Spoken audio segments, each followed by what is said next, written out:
ನೀವು ಆಮೇಲೆ ರಾಹುಲ್ ಗಾಂಧಿ ಅವ್ರು ಏನು ಹೇಳಿದರು ದಯವಿಟ್ಟು ಅದನ್ನು ವಿಡಿಯೋ ನೋಡಬೇಕು ನೀವು. ಅದನ್ನು ಎಷ್ಟು ತಪ್ಪು ಭಾವನೆ ಕೊಡ್ತೀರಾ ಅಂತ ಹೇಳಿದರೆ, ನನಗೆ ಆಗಲ್ಲ ಅಂತ ಹೇಳಿದ್ರು ಪಾಪ ಅವರು ಇಲ್ಲ ಮಧು ನೀನು ಮಾಡು, ಯಾಕೆಂದರೆ ಐ ಆಮ್ ಆಲ್ಸೋ ಲೀಡರ್, ನೀನು ಮಾಡಬೇಕು, ನೀನು ಫೇಸ್ ವ್ಯಾಲ್ಯೂ ಬೇಕು ಅಂತ ಪಾಪ ಅವ್ರು ಕರೆಸಿ.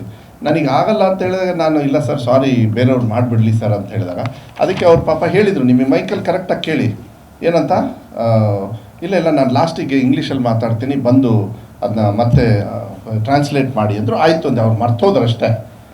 ಅದನ್ನು ನಾನು ಒಪ್ಪಲ್ಲ, ಯಾಕೆಂದರೆ ಅವರು ಅರ್ಜೆಂಟಾಗಿ ಹೊರಡ್ಬೇಕಂತ. ಮೀಡಿಯಮ್ದಲ್ಲಿ ಹಾಗೆಲ್ಲ ಹಾಕಿಬಿಟ್ರೆ ನಿಮಗೆ ಬೇಕಾದಷ್ಟು ಇದ್ದಾವೆ, ಇದನ್ನ ಯಾಕೆ ತಲೆ ಕೆಡಿಸ್ಕೋತೀರಿ ನೀವು? I don't understand some people. ಆಮೇಲೆ ಅದರೊಳಗೆ ಈ ಉಪಯೋಗ ಇಲ್ದಿರೋ ಕೆಲವು ಹೋಲ್ಸ್ ಇದ್ದಾವೆ, ಆ ಟ್ರೋಲ್ ಮಾಡೋದು, ಕೆಟ್ಟ ರೀತಿಯಲ್ಲಿ ಟ್ರೋಲ್ ಮಾಡೋದು.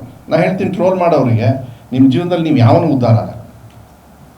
ಇನ್ಮೇಲಿಂದ ನಿಮಗೆ ನಮ್ಮ ಶಾಪ, ಕೆಟ್ಟ ಟ್ರೋಲ್ ಮಾಡೋರಿಗೆ ನಾಚಿಕೆ ಆಗಬೇಕು ನಿಮಗೆ.